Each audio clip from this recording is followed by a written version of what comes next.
नमस्कार दोस्तों। घटना चक्र के महत्वपूर्ण प्रश्न हम कर रहे हैं। Previous year question. ये अब तक हमने संविधान के भाग तक हमने चैप्टर कर लिया है। अब अनुसूचियों के बारे में आते हैं। तो पहले अनुसूचियों के बारे में जान लेते हैं।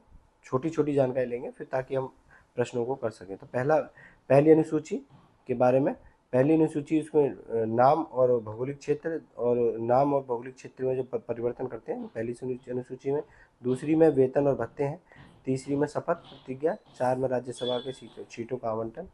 पाँच में अनुसूचित जाति क्षेत्रों के जनजातीय क्षेत्रों के नियंत्रण के बारे में।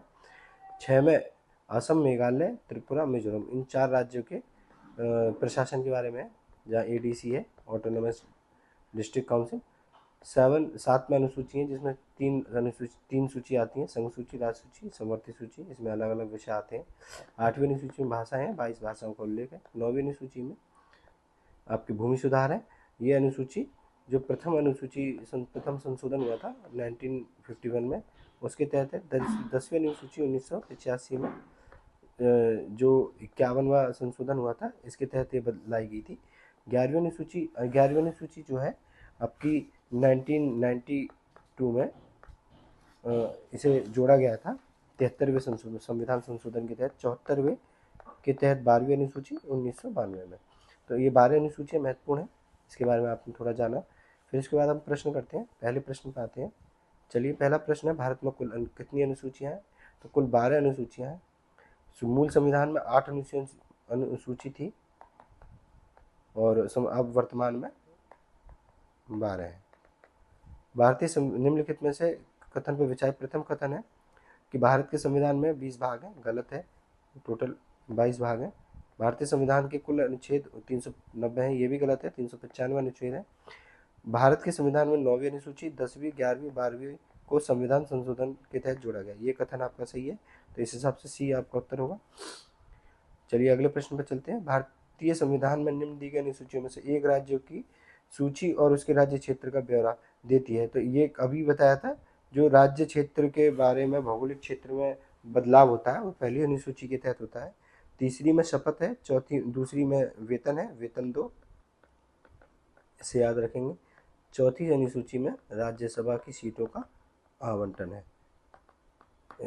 ठीक है, तो उत्तर आपका ए होगा, इसे याद रखेंगे। अगले प्रश्न पर चलते हैं कि भारत यदि भारत के संघ के एक राज्य नए राज्य का सृजन करना हो, तो भारत के संविधान किस अनुसूची में संशोधन करना होगा? तो पहली अनुसूची में। अगले प्रश्न पर चलते हैं।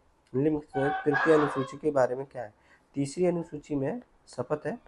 वो शपथ जो है मंत्री के संघ के मंत्री पद के लिए, ये भी सही है। हाई कोर्ट और सुप्रीम कोर्ट के जजों के शपथ के प्रारूप में भी है।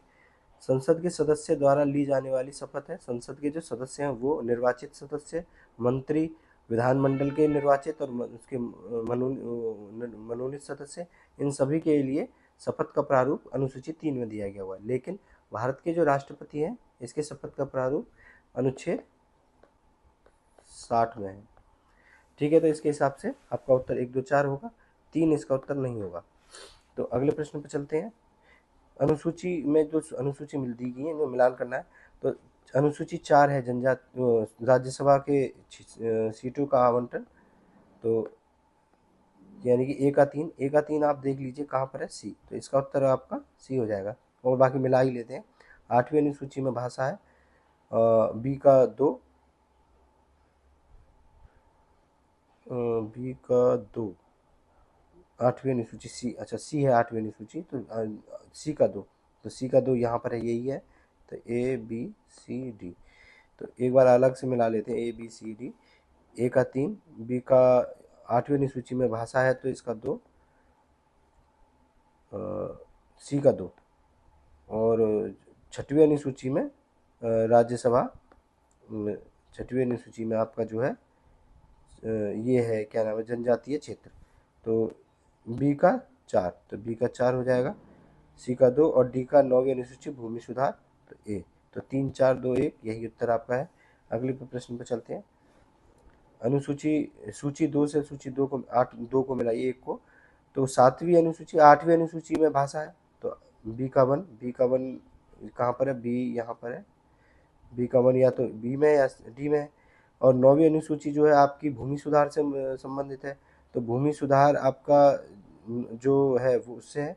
और 10वीं सूची अनुसूची दल बदल है, तो 10वीं का डी का 2, तो डी पे 2 यहाँ पर है, तो आपका उत्तर डी हो जाएगा। 3 1 4 2। तो 7वीं अनुसूची पे संघ राज्य तथा समवर्ती सूची, और सी पे 4 है, यानी कि 9वीं अनुसूची कुछ अधिमान्यों का विधिकरण। अगले प्रश्न पे चलते हैं। भारतीय संविधान की 6वीं अनुसूची है, तो 6वीं अनुसूची जिसमें अभी आपने करंट अफेयर्स नहीं पढ़ रहे होंगे, लद्दाख की मांग है, सोनम वांगचुक मांग कर रहे हैं कि लद्दाख को 6वीं अनुसूची में डाला जाए। इसमें एडीसी होती है, ऑटोनोमस डिस्ट्रिक्ट काउंसिल, उसमें उनको अधिकार मिले होते हैं। तो इसमें 6वीं अनुसूची में 4 राज्य हैं, AMTM, असम, मेघालय, त्रिपुरा, मिजोरम, ये 4 राज्य हैं। तो इसमें से कौन से राज्य में लागू होती है? तो त्रिपुरा में है, न नागालैंड में, न सिक्किम में, न उपरोक्त सभी। तो उत्तर ये हो गया। अगले प्रश्न पर चलते हैं। अनुसूचित क्षेत्रों के संदर्भ में निम्नलिखित कथनों पर विचार कीजिए। तो भारत का राष्ट्रपति अनुसूचित क्षेत्रों को अधिसूचित करता है, सही बात है। अनुसूचित क्षेत्रों वाले राज्यों को जनजातीय सलाहकार परिषद का गठन करना होता है, ये भी कथन सही है। तो इसके हिसाब से सी उत्तर होगा।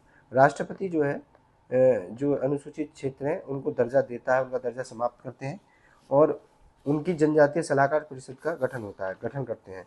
तो इस कथन पे ये दोनों कथन सही हैं, तो उत्तर सी होगा। अगले प्रश्न पे चलते हैं। भारतीय संविधान की 6वीं अनुसूची में कौन से जनजातीय क्षेत्रों के प्रशासन से संबंधित है? तो असम, मेघालय, त्रिपुरा, मिजोरम। उत्तर डी है आपका, क्योंकि नागालैंड नहीं है, नागालैंड यहाँ पर भी नहीं है, और अरुणाचल प्रदेश नहीं है।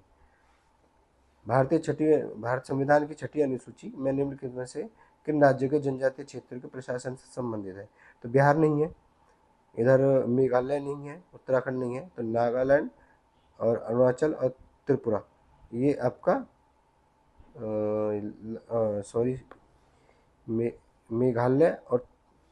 मेघालय और त्रिपुरा और मिजोरम तो है AMTM,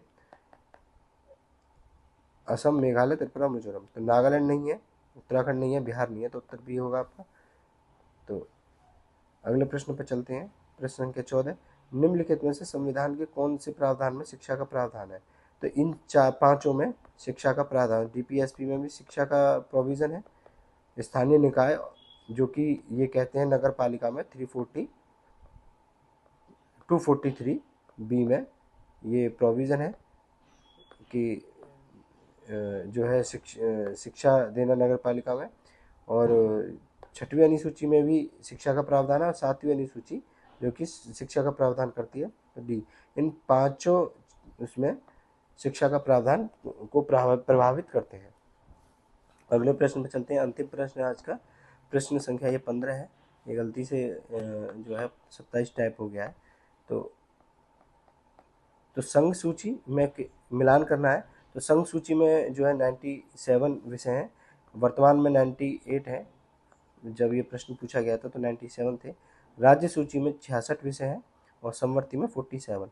तो पहले का ए, दूसरे का सी, और तीसरे का बी, तो उत्तर होगा आपका बी।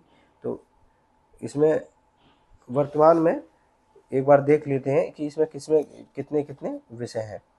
तो वर्तमान में इसमें 98 है, और संघ सूची में, और इसमें राज्य सूची में, और राज्य सूची में, संघ सूची, राज्य सूची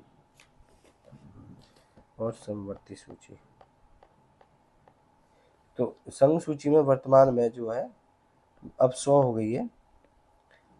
राज्य सूची में जो है इसकी संख्या हो गई है 61 वर्तमान में, और समवर्ती जो सूची है इसमें 52 हो गई है। तो इस तरह से इसके बारे में आप थोड़ा सा जान लेंगे। तो 100 राज्य में 61,